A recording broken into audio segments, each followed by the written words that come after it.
Welcome back to my channel and welcome back to another Brexit related video. As you could see, there was a lot going on this week, and today we expect even more because Jeremy Corbyn is meeting with the other opposition leaders to talk about a vote of no confidence. But first, Nigel Farage held a speech on a Brexit Party event which just ended, the speech, not the event, where he talked about preparations for a general election. As you can imagine, as a European from another country, I'm not that much into Nigel Farage. I think he is a full-grown populist and he almost made an art form out of this, and I'm not that much into populists. But I want to give you all the necessary information regarding Brexit, and the Brexit Party is part of that. But before I get started with this, I just want to remind you, because it has to do with it, about the polls I mentioned in one of my last videos that came out recently, which obviously will have an effect on an event like this. Just to repeat it quickly, the Conservatives had 32%, Labour had 22%, Lib Dems 20%, Brexit Party lost and only had 12%, the Greens had 7%, and just to complete this, the Scottish National Party 4%.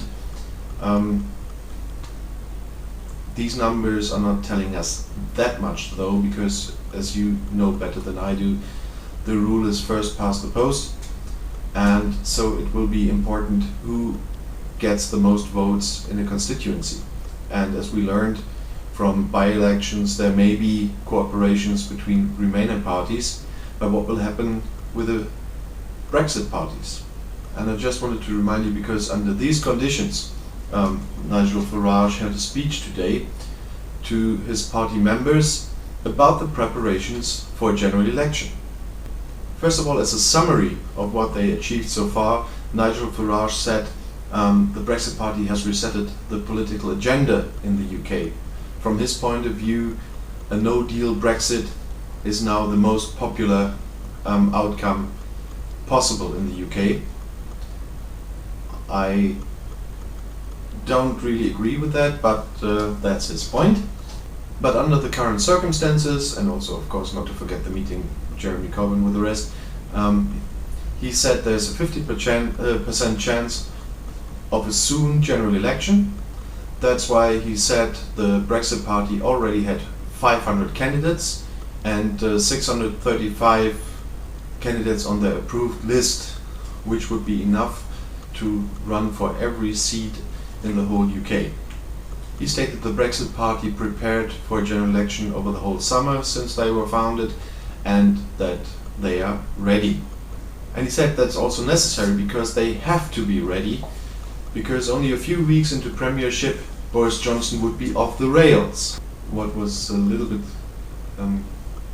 comedic at the same time as he was serious about this, he said Boris Johnson already used up every phrase of the Brexit Party from their last campaign since he became Prime Minister, so there's not much more phrases left he can use from them. But Farage also said something positive. He said it's positive that Johnson brought more energy and optimism into that job, and I guess he meant a comparison between Theresa May and Boris Johnson. And especially he is happy about what Johnson says all the time, that 31st of October will be do or die. Even with a deal or no deal, they would leave the EU. But from the point of view of Farage, he heard a lot of people saying this in the past, and no one ever kept their word. But he also had another problem with Boris Johnson. Boris Johnson wrote before in the Telegraph that the withdrawal agreement would turn the UK into a slave state. But still, and that will come back later again, Boris Johnson only voted against the withdrawal agreement 2 times. The third time he voted for the withdrawal agreement in Parliament. Another problem Farage has is that Boris Johnson repeatedly said in the last weeks achieving a deal would be his highest priority. And for Farage this means, because of the constant repetition, the backstop must go, that Boris Johnson would accept the withdrawal agreement without the backstop. And that's something Farage can't accept, because he says the withdrawal agreement, even without the backstop, is the worst deal in history. It would still cost them £39 billion. There would be a 2-year transition period with an option for an extension, and that would mean that would keep them another 8 years under the jurisdiction of the EU Court of Justice.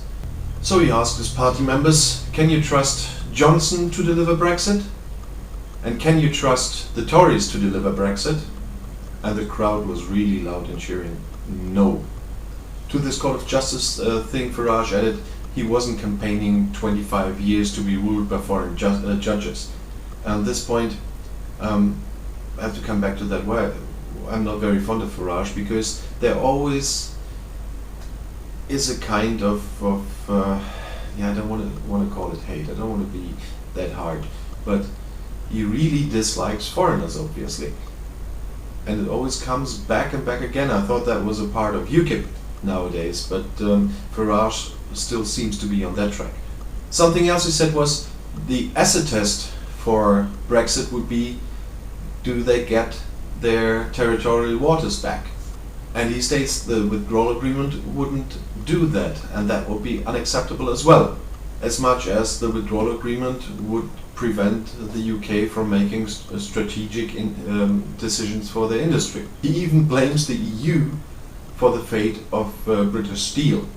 But to be honest, what would Britain do differently in case of steel? Would they bring protective tariffs, so there only could be the use of British steel? You know about the production prices in Europe compared to China. If you completely put up a protective barrier and wouldn't let in anything, that would definitely have consequences for building and stuff like that, because not everyone can afford homemade steel. We have the same stuff in Germany. And at this point, Nigel Farage repeated again that Boris Johnson only voted against the withdrawal agreement twice. Well, that's fact. He voted for it once, and it seems to be very good ammunition for Farage against Boris Johnson. And to emphasize that Boris Johnson would accept a withdrawal agreement without the backstop, with all its other flaws Farage believes that they are, he brings an example from the meetings of last week in Paris and Berlin and the G7 summit, because as well Angela Merkel and Emmanuel Macron and Donald Tusk said, bring us an alternative and the backstop can go. And Boris never said, if the backstop goes, we have to get rid of some other stuff from the withdrawal agreement. That's quite true. I can't say anything that Farage is saying that something wrong there.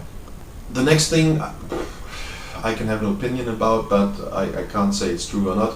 Farage says, for the sake of their party, the Tories would vote for a withdrawal agreement without the backstop in Parliament. That is why Farage made a pledge to his members during that speech. Not only a pledge, but a kind of an attack on a lot of other politicians in the UK. He said the withdrawal agreement is not Brexit. And he said the withdrawal agreement is a betrayal. So if you translate this, it would say in his language that everyone who votes for a withdrawal agreement is a traitor. That's one of the parts where I say that's populist. I mean, that's language that shouldn't belong in a discussion like this. But I can see that many people who are commenting Brexit videos on many YouTube channels are using that language now, and I guess I have to say thank you to Mr. Farage for that, because the tone is not very acceptable nowadays in the discussion about Brexit. But as I said, it's that way on both sides now. Nigel Farage also made a promise. If Boris Johnson wants to get any kind of withdrawal agreement through Parliament in any upcoming general election, if it's before the 31st of October, if it's short after or even later, the Brexit Party would fight the Tories for every seat in the whole of UK in that case. But Nigel Farage saw some other possibilities there too. In case of a withdrawal agreement, Boris Johnson would need some help from other sides as well, of course. And Farage said there may be possibilities that, for example, Brussels won't give in. That's what I think, by the way. I don't think Brussels will give in any way, because I don't see an alternative coming from the UK for the backstop, and Brussels won't reopen the withdrawal agreement without an alternative for the backstop, and the only thing they would reopen it for would take out the backstop, put in the new alternative, and that's it. So that's the most probable outcome towards Brussels.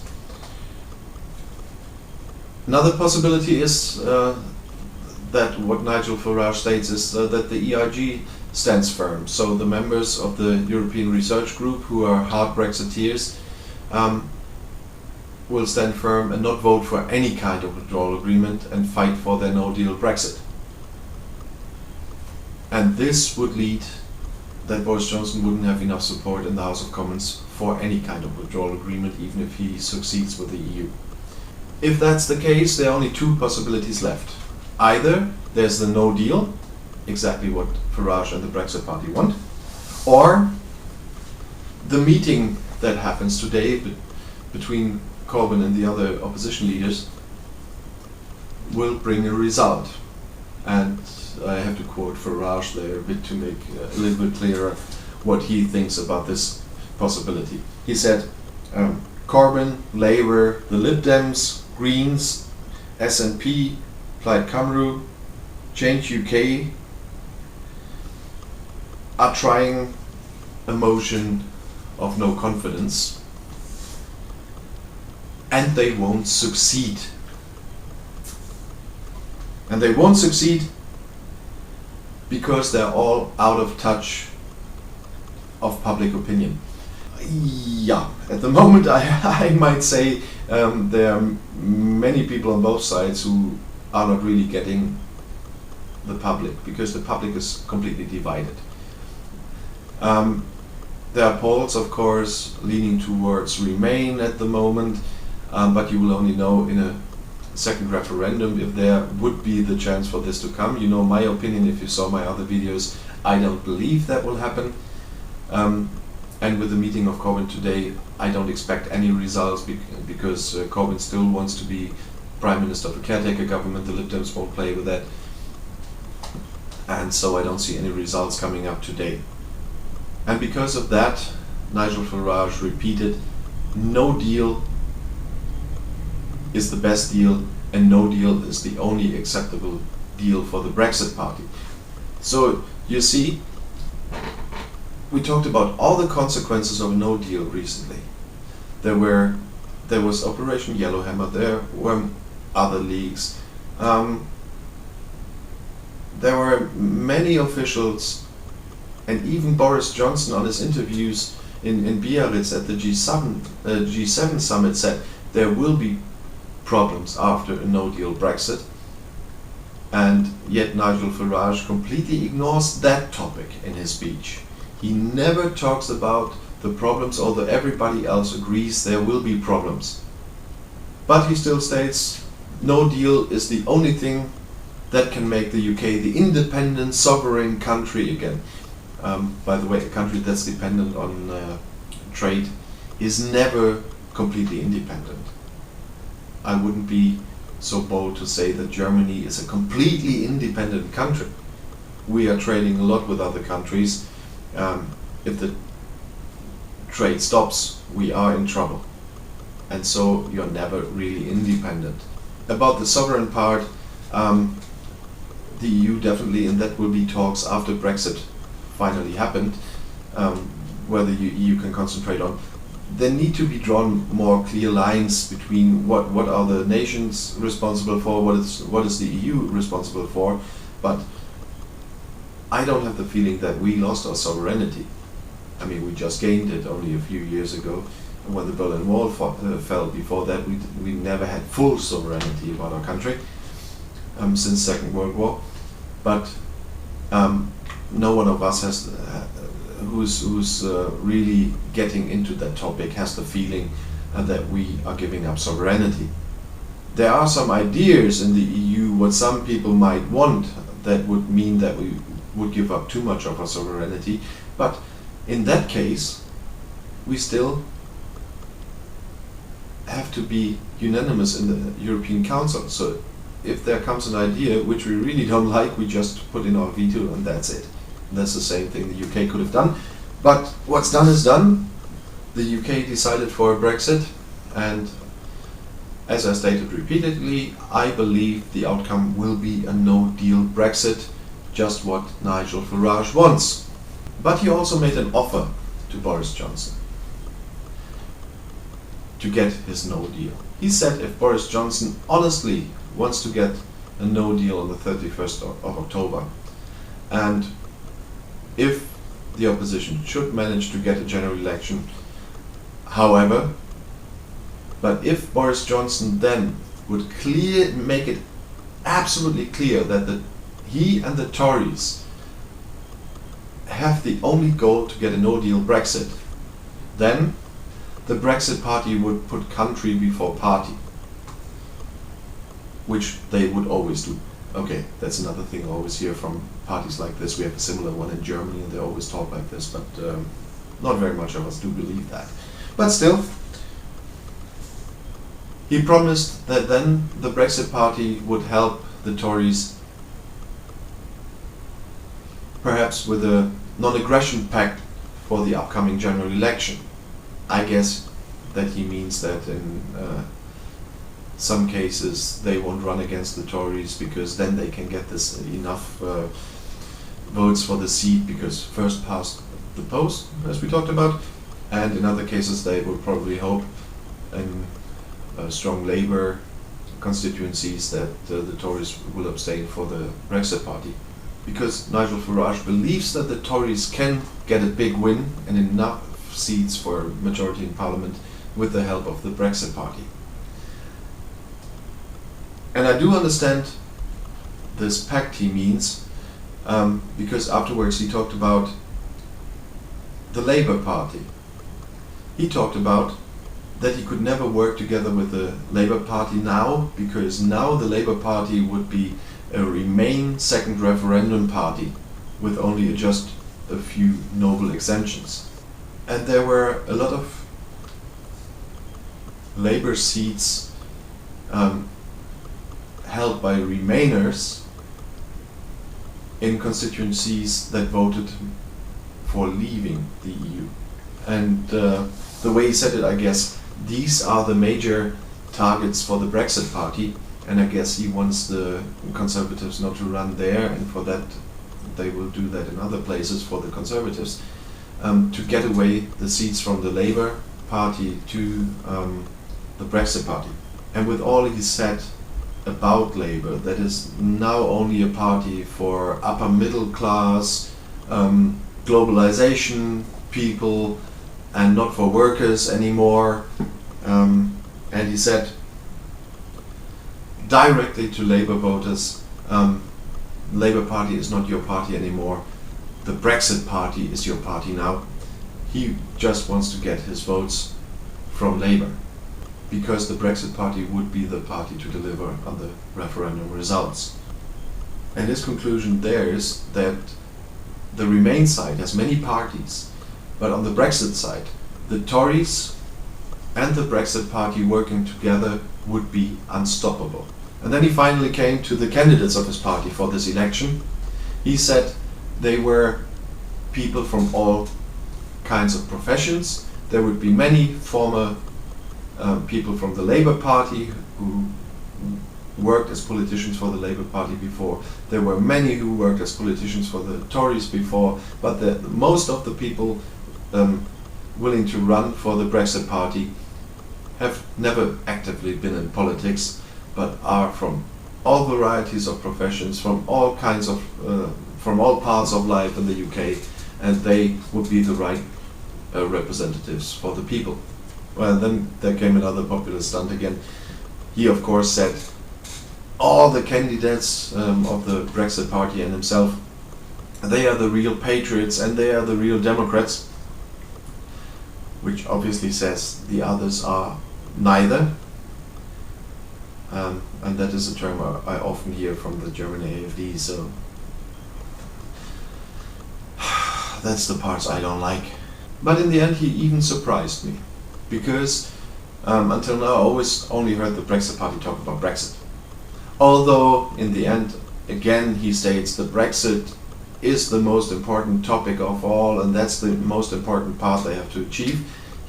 He did say a few other topics that will be important in the general election and be topics for the Brexit Party, which was, from my point of view, always a one-topic party.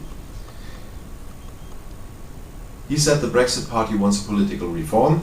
Of course, in a short speech he didn't say how. I'm quite curious what they mean. He said they have to work on the education system and that they need a large-scale modernization of the infrastructures.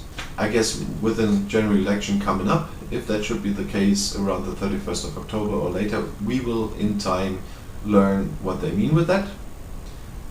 But he finished with their current slogan, at least today was the slogan, everyone held up these signs with the slogan is, "I am ready."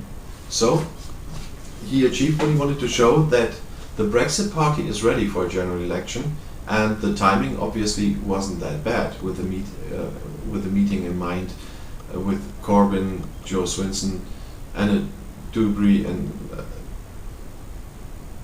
I'm sorry if I got that name wrong.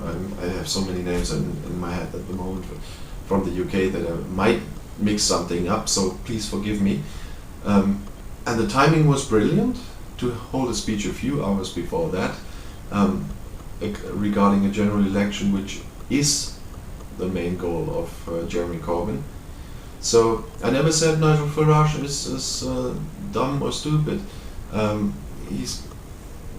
He must be quite intelligent to bring what he's doing there, but his intentions and his opinion is what I really can't cope with very much. So he obviously is absolutely aware of what he's doing, and as we can see, the Brexit Party with 12% in the polls, it is working what he is doing. It's the same way our populist party in Germany works, and of course there's always a part of the people this is working on, and it doesn't in the UK. So I wanted to give you a full view with my videos, and so I had to include, of course, Nigel Farage in an important speech like this. From my point of view, if there will be a general election soon, it just got a little bit more entertaining. And now I'll wait and see what happens in the discussions of the members of the opposition. Maybe tonight I'm going to make another video about that, if there will be results early enough. But we definitely will see it soon again. Brexit is not over yet. It's a long time still to go until the 31st of October. It's not a long time for working on alternatives or preparing for the no deal, which I expect. But there's a long time for a lot of developments. Thank you for watching. Don't forget to subscribe to my channel if you haven't done so yet. Don't forget to click the bell so you will be informed when my next Brexit video is out. And don't forget to like the video if you liked it. And for today I just say have a good day, maybe until later, and bye bye.